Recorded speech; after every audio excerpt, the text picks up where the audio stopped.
Hey, what's up mga kaballers? Maligayang pagbabalik sa aking channel. Halina't pag-usapan natin ang balitang Jeremy Grant to Warriors pumayag na.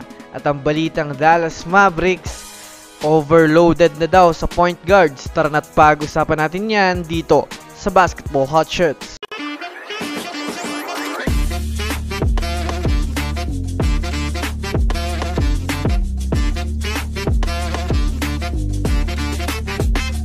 Una nga muna tayong dumako mga kaballers sa balitang overloaded na nga daw mga kaballers ang Dallas Mavericks sa point guard.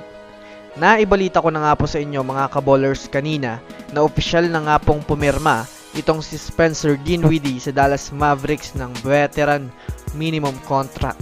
Ibig sabihin nito mga kaballers, opisyal lang nadagdagan na naman nga po ang mga guards ng Mavericks. Sa katunayan nga po mga kaballers, marami na rin nga po sa ngayon ang nagrereklamo ng mga analyst dahil na rin kung susumadayan nga daw nila mga kaballers ay overloaded na nga po ang kanilang mga point guards. Para nga po sa kaalaman ng lahat, mayroon na nga po ang Dallas Mavericks na 4 na point guards. Ngayon sa kanilang lineup, yes mga kaballers, ito nga po ay sina Kyrie Irving, Luka Doncic, Dante Exum, at itong si Spencer Dinwiddie. Kaya kung susumadayin natin mga kaballers, papaano po kaya babalasahin ni Coach Jason Kidd itong mga point guards na to, lalo pat loaded na nga po sila ng mga gwardya. Samantala, dumako naman tayo mga kaballers sa balita patungkol sa kupunan ng Golden State Warriors. Alam naman nga po natin sa ngayon na malaki ang interes ng Warriors kay Jeremy Grant dahil na rin sa pagiging main option na nga nito matapos mabigo ang Warriors sa pagkuha kay Lauri Markkanen.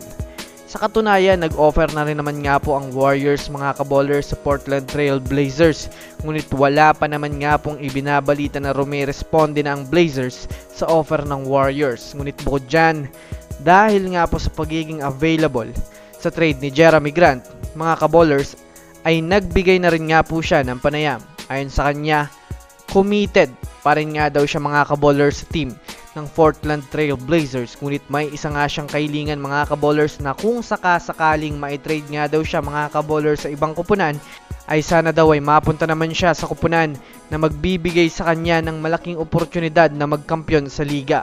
Well, kung susumadayin natin mga kaballers, kapag nga po napunta siya sa kupunan ng Golden State Warriors, ay malamang sa malamang ay lalakas ang Warriors dahil mas madadagdagan ang kupunan ng isang magaling na defender, scorer, at rebounder na masasabi nating malaking bagay na ito para sa lineup ng Warriors. Kaya labas mga Warriors fans, ano sa tingin nyo mga kaballers? I-comment nyo na yan sa ibaba.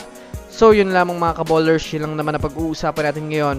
Pinutin ang subscribe and hit nyo na rin ang notification bell para sa mga susunod na updates sa mundo ng basketball. Again, this is Basketball Hotshots. Thanks for watching.